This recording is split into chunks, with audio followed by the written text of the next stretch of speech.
Square root of, how to find the square root of non perfect square. ఇది మనం discuss చేసిన last concept. How to find the square root of non perfect square. 2 methods ఉన్నాయని చెప్పాను. Method 1 వరకు explain చేశాను. Method 1 ఏంటి? Suppose గా for example మన దగ్గర రూట్ 77 ఉంది. రూట్ 77 ఉంది. ఈ నంబర్ పర్ఫెక్ట్ స్క్వేరా? కాదు. ఎందుకు? ఇది 7 తోటి ఎండ్ అవుతుంది. పర్ఫెక్ట్ స్క్వేర్ ఎప్పుడు కూడా 2, 3, 7 or 8 తోటి ఎండ్ అవ్వకూడదు. దీనికి అప్రాక్సిమేట్ వాల్యూ కనుక్కోవడం. ఎప్పుడూ కూడా non perfect square, non perfect cube ఇవన్నీ కూడా మనకు ఎగ్జాక్ట్ వాల్యూని ఇవ్వదు, అప్రాక్సిమేట్ వాల్యూని ఇస్తుంది. ఆర్ మోస్ట్ నియరెస్ట్ వాల్యూని కనుక్కుంటాం. most nearest value, approximate value or most nearest value, approximate value or a most nearest value.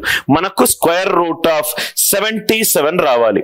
Step number 1, 77 A 2 square రూట్ల మధ్యలో ఉంది?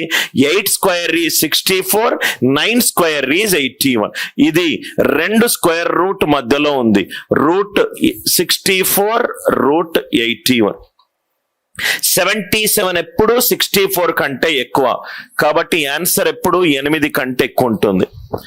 77 69కి డిఫరెన్స్ ఎంత? 13. 81 64కి డిఫరెన్స్ ఎంత? 17. సో మిక్స్డ్ ఫ్రాక్షన్ లో కన్వర్ట్ చేస్తే 813/17. ఇది అప్రాక్సిమేట్ సింబల్. ఈ concept propose చేసింది ట్రాక్టన్బర్గ్. ఈ కాన్సెప్ట్ ని ప్రపోజ్ చేసింది ట్రాక్టన్బర్గ్. మళ్ళీ రిపీట్ చేస్తున్నాను. రూట్ 77 కనుక్కోవాలి.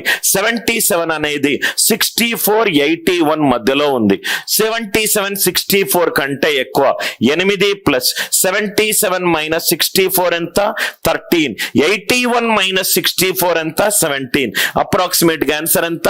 813/17. ఇది ట్రాక్టన్బర్గ్ మెథడ్. ఇది ట్రాక్టన్బర్గ్ మెథడ్. మెథడ్ 2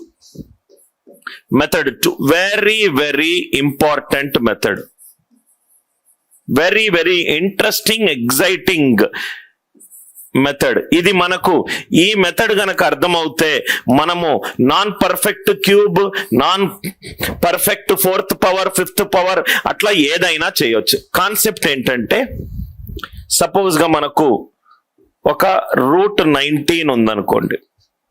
రూట్ 19 కి దగ్గరగా ఉన్న వాల్యూ ఏంటి? రూట్ 16. సార్ నేను రూట్ 25 వేసుకోలేనా? అది కూడా వేసుకోవచ్చు. క్లోజెస్ట్ ఆన్సర్ ఇస్తుంది. కాబట్టి రూట్ 19 అనేది రూట్ 16 కి జస్ట్ ఎక్కువ. సో 4+. 19 కి 16 కి తేడా ఏంటి? 3. 19 కి 16 కి తేడా ఏంటి? దీన్ని డబల్ చేయండి. 8. సో ఇది ఆన్సర్ ఏమవుతుందంటే 3/8 ఏమవుతుంది? 4.375. సార్ 19 16 కి తేడా తీసుకున్నాను, దీన్ని డబల్ చేశాను. ఇది ఏంటి? ఇది రూట్ 19 అనేది రూట్ 16 కంటే ఎక్కువ. అంటే 4 సమ్ అప్రాక్సిమేట్ వాల్యూ ఉండాలి. ఇది అప్రాక్సిమేట్ వాల్యూ. ఇది ఎలా వచ్చింది సార్? 19 16 కి మధ్య తేడా ఎందుకు తీసుకున్నాను? 488 ఎందుకు తీసుకున్నాను? అది మనము నెక్స్ట్ స్లైడ్ లో చూద్దాము. మళ్ళీ ఎక్స్ప్లెయిన్ చేస్తున్నాను. Root 19 nearest perfect non perfect square ఏంటి? రూట్ 16. సో 4 ప్లస్ 19 16 కి మధ్య ఉన్న తేడా ఏంటి? 3. దీన్ని డబల్ చేయండి. ఎందుకు డబల్ చేస్తున్నాను? ఎందుకు తేడా చూసుకుంటున్నాను? మనము నెక్స్ట్ స్లైడ్ లో ప్రూఫ్ తోటి చూద్దాం. నవ్వు ఇక్కడ చూడండి సార్. ఇక్కడ సపోజ్ గా ఇది గనక ఉంటే 19 ని నేను ఏ గనక అనుకుంటే రూట్ ఏ వాల్యూ ఫస్ట్ నాకు ఒక ఇంటీజర్ వచ్చింది. దాని తర్వాత 3/8 అనేది ఒక ఎస్టిమేట్ వాల్యూ వచ్చింది. I అనేది ఒక ఇంటీజర్, ఈ అనేది ఒక ఎస్టిమేట్ వాల్యూ అనేది ఫ్రాక్షన్ లో ఉంది. ఆ ఎస్టిమేట్ వాల్యూ ఎందుకు 3/8 వచ్చిందో మనము నెక్స్ట్ స్లైడ్ లో చూద్దాం. ఎందుకు 3/8 ఉందో నెక్స్ట్ స్లైడ్ లో చూద్దాం. రూట్ ఏ అనేది I+E. ఇక్కడ చాలా జాగ్రత్తగా వినండి సార్. ప్రూఫ్ చాలా జాగ్రత్తగా వినండి. ప్రూఫ్ మనకు రూట్ ఏ కావాలి. Root A is I plus E. I అంటే ఏంటి? ఇంటీజర్. ఈ అంటే ఏంటి? Estimate. I is an integer. I అనేది ఇంటీజర్, ఈ అనేది ఎస్టిమేట్. ఈ వాల్యూ ఏంటో తెలిస్తే మనకు వస్తుంది. Root A is I plus E. Square చేస్తే రెండు వైపులా I equivalent to E plus I plus E whole square. Squaring చేశాను, ఇటు పక్క స్క్వేరింగ్ చేశాను, ఇటు పక్క స్క్వేరింగ్ చేశాను. A equivalent to I square plus 2 into I into ఈ plus E square plus E square.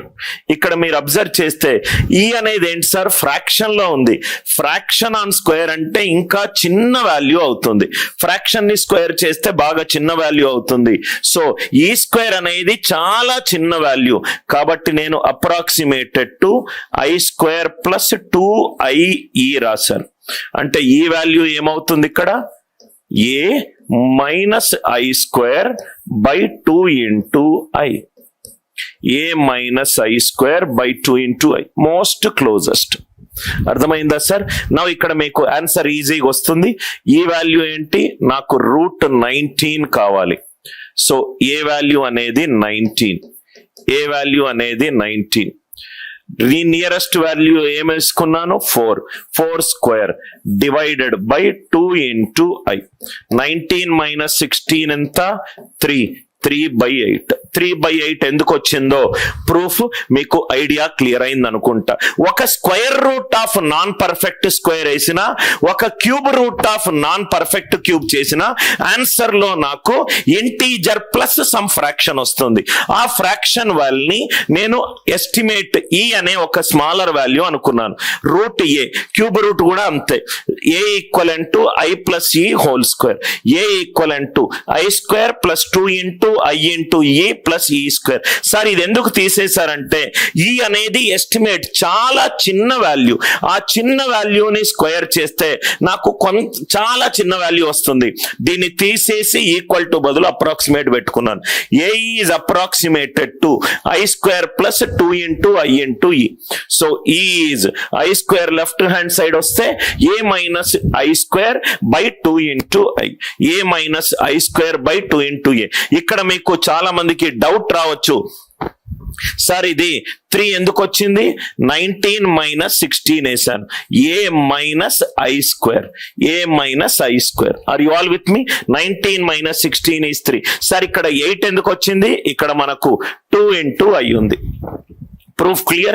This concept has been very beautifully conceived and researched by Ramanujam, one of the finest Indian mathematician. Idi how to find out the square root of a non-perfect square. దీనికి